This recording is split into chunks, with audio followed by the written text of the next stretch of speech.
Hello everybody. Okay, so this is video number 3 in the walkthrough for the iRacing and Blue Screen of Death repro that I found. In this step, we're going to install the Z1 server software. We've already installed Windows, we've installed iRacing. These next steps are actually going to be pretty quick and straightforward. So we need to download and install Z1 Server. Z1 Server is an application that runs on the game PC.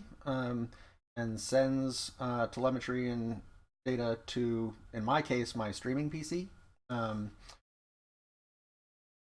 I can display a little dashboard and stuff on the stream. So this is the computer we're working with. We've already installed Windows. We just ran iRacing for the first time. So here's the instructions for the repro steps. We're going to install the Z1 server software. And it's the Z1 server software version 1.16.1. We're going to save that.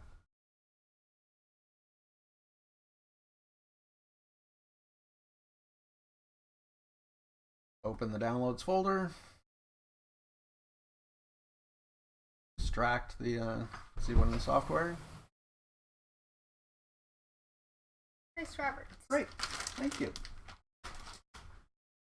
Okay, so we've downloaded and extracted it. We're going to run the server installer, server 1.16.1.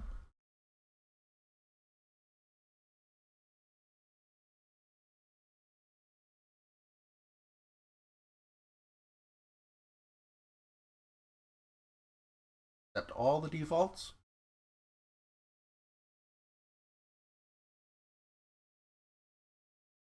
And then we'll run it for the first time.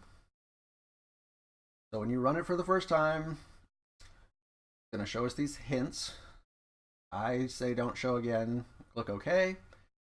It's also going to come up with the Windows Defender security alert.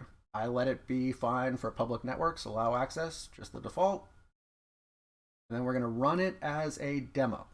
So this is free to download, free to experiment with. I think the demo runs for 15 minutes if you wanted to run it. But that's all. We're not doing any configuration or setup of it whatsoever. So this was step number 3, installing the Z1 server software. So next up, we're going to download and install Voice Attack. That'll be video number 4. Thanks for watching.